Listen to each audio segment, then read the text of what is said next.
What is up, guys? Delboy here. A quick preview and prediction for Ryan Burnett versus Nonito Donaire. This fight takes place on the 3rd of November and it goes down at the Hydro Arena in Glasgow. This fight is obviously part of the World Boxing Super Series, the Bantamweight tournament. As I mentioned on my Josh Taylor versus Ryan Martin video, I am going to be talking about all of these fights in the World Boxing Super Series quarterfinals and giving brief previews and predictions for them. Ryan Burnett versus Nonito Donaire. How do we see this one going? Firstly, you've got to make Ryan Burnett a big favourite. He's the younger man. He is the guy coming into this fight in good form. He's fresher. He's just in a better place, whereas Nonito Donaire, 35 years old, past his prime, and also, most interestingly, he's coming down 2 weight classes.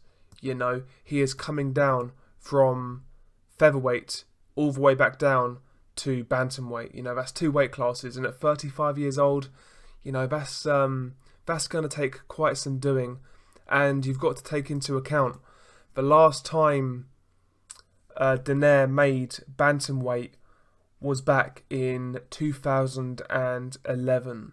So there we go. Can Nonito Donaire healthily make that weight? We will see. But I make Burnett a favourite. Ryan Burnett is a well-rounded fighter. He's skilled. He does everything well. Good combination puncher, solid boxing ability. Decent hand speed, good combinations. Ryan Burnett is he's a good technician. He does everything well. I wouldn't really say he excels in any one area, but he's well-rounded and he does most things well. We all know about Nonito Donaire, good counter-puncher, devastating left hook. He's a former pound-for-pound great. But, over the years, I think Nonito Donaire has got worse as a fighter. He's reverted to like a left hook happy fighter. All he throws is the left hook. Doesn't even try to set it up. Doesn't feint like he used to.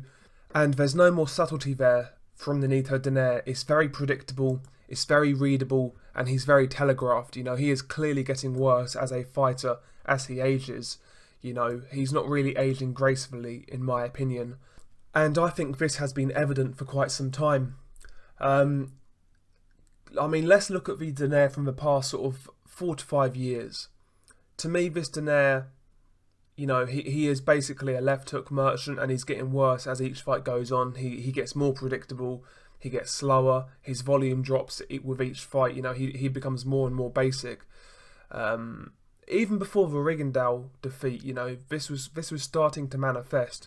Look at the fights with Narvaez and Wilfredo Vasquez and Matabula.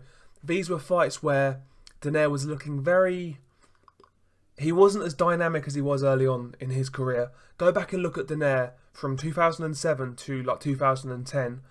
He was so much more dynamic then, feinting, much quicker on his feet, changing levels with his feet, waist movement, head movement, combination punching, hand speed. He was so much better at the lighter weight classes, and it's quite startling actually when you look back on it. Donaire back then was a really, truly elite pound-for-pound fighter, but he kind of fell in love with his power. Then he lost to Rigondeaux, and after that, I don't think he's ever really recovered, and he's been getting worse ever since.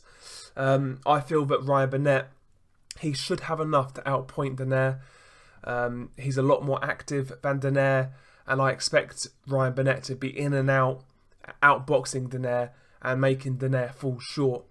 Obviously Donaire, he could be 40 years old. He's always going to have a puncher's chance, but I can't really see him connecting with anything too devastating in this fight, to be honest with you.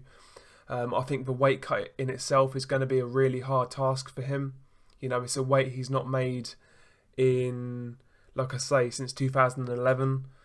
When older fighters make these type of weight cuts, doesn't usually end well. Look at the Oscar De La Hoya Manny Pacquiao fight, for example. These don't usually age well. So I was a big fan of Donaire. I appreciate the career he's given us, but I personally feel he is this is going to be his last fight at an elite level. You know, if he continues after this, you know, it's going to be at a low level. But yeah, I'd expect Ryan Burnett to do the job here. It's still got a level of intrigue. You know, when you've got a puncher like Donaire, you're still going to watch it, and there's always that off chance that he could connect. But yeah, we're going to go with a Ryan Burnett points win here. I just think he's going to be too quick, too fresh. The output is going to be a bit too high for Nonito Donaire to really kind of win many rounds, to be honest with you. I still feel Burnett needs to make improvements going into this fight. He can't afford to sit in the pocket and trade like he was doing against Zanet Zakyanov, for example. You know, he was getting lit up against Zakyanov on the inside. And you don't want to sit flat-footed in the pocket with Nonito Donaire because, you know, who knows what can happen. So I feel that Ryan Burnett, he needs to be swift on his feet. He needs to be boxing, and he needs to be kind of he needs to box a safety first fight here, because there's no point trying to force the issue against Nonito Donaire, especially this version of Nonito Donaire who can't really chase a fight he's losing, who can't cut the ring off, who can't really maintain a high output. Just, you know, use a consistent jab, use your legs, and outpoint Donaire. That's how I feel this fight's going to go. You know, Ryan Burnett by points for me. How do you guys see this one going? Peace.